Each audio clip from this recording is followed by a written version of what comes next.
Hello guys, congratulations to all the civil service exam passers sa Region 7. Shout out po sa lahat ng mga nakapasa sa Region 7 dahil taga Region 7 din po ako. I'm originally from Cebu. So ito po yung mga passers from Region 7.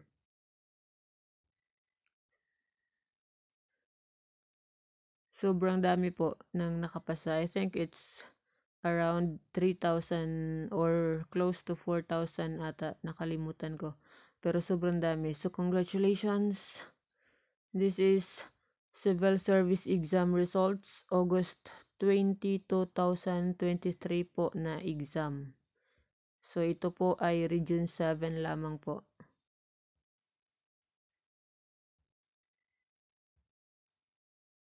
So pwede nyo pong i-post itong video natin at hanapin ang inyong mga names.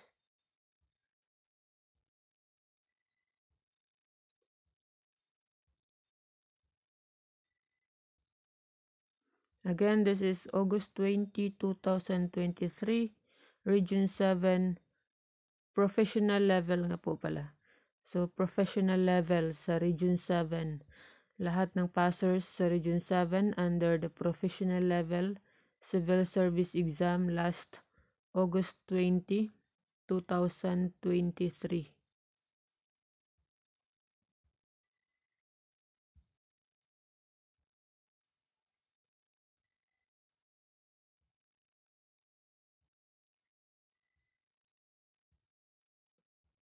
Para naman po doon sa mga hindi pinalad, kung hindi nyo po makikita yung names ninyo, ibig sabihin po ay hindi po kayo nakapasa. So, congratulations pa din po dahil at least sumubok po kayo. Tapos, syempre, syempre, try lang po ulit. Dahil ngayong November 20, 2023 ay mag-start na po yung registration for the March 3, 2024 na Civil Service Exam, Professional and Sub-Professional. Again, November 20, 2023, start na po ng exam. Start na po ng registration para po sa March 3, 2024 na examination. So, medyo bilisan na po natin yung pag-scroll kapag nasa letter na po kayo ng inyong surname. So, paki-post na lang po ng video. Tapos, hanapin nyo po kung nandyan po ang inyong names. So, again, congratulations. Medyo bilisan na lang po natin dahil sobrang dami po.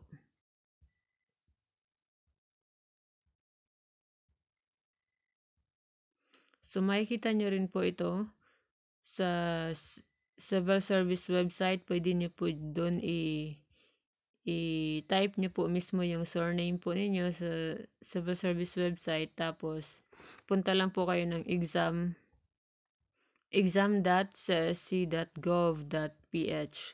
So, punta po kayo dyan. Tapos, pwede nyo pong i-manual input yung inyong surname. And makikita nyo na po kung nakapasa po kayo.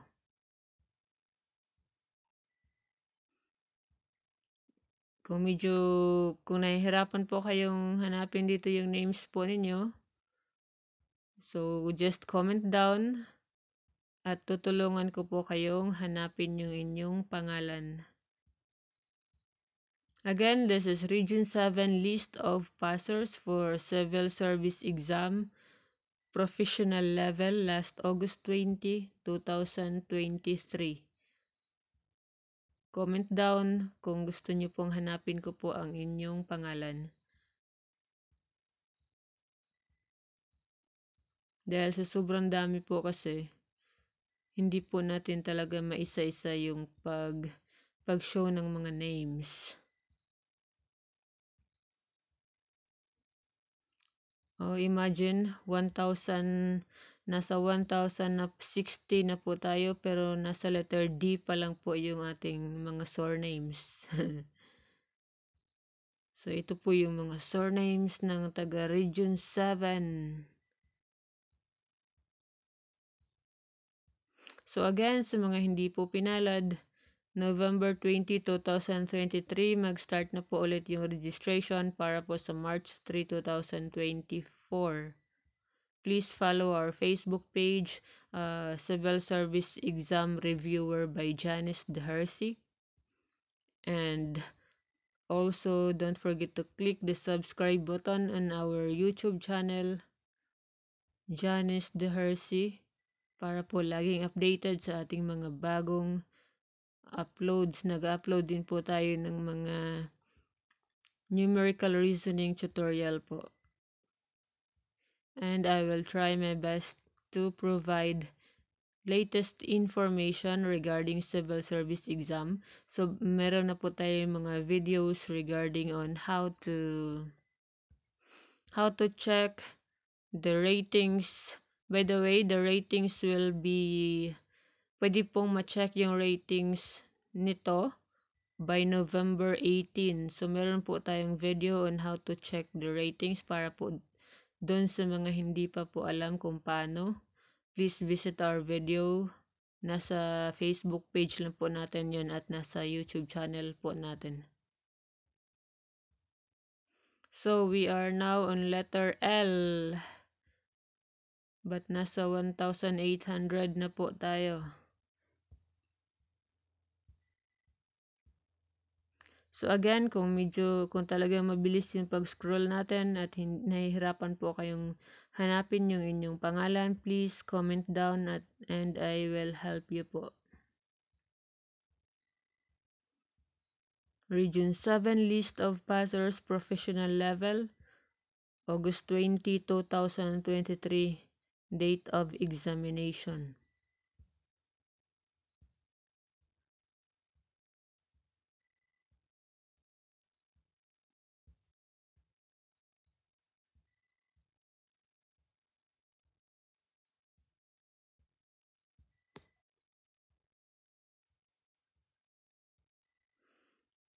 Letter P na po tayo. Letter P, 2,400 na po.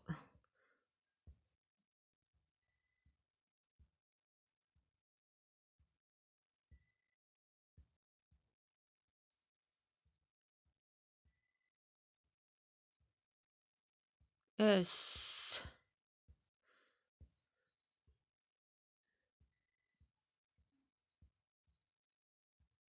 Ang daming S.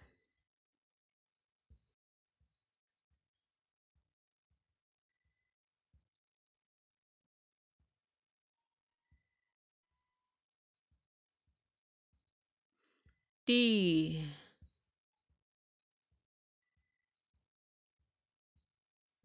Malapit na po tayo. 3,036.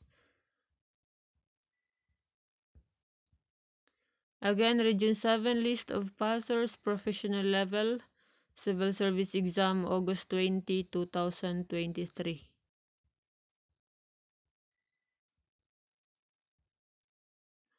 U. V. Talagang konti lang talaga yung mga U at saka V, no? Yung U. Uy, ang daming uy. Chinese. V. Marami din pala yung V. Villaren. Villasuto. Uy, merong Watson. May-ari ata ito ng Watson Pharmacy. So, ayan. Letter Y and letter Z. We have 3,299 passers in Region 7. Congratulations everyone!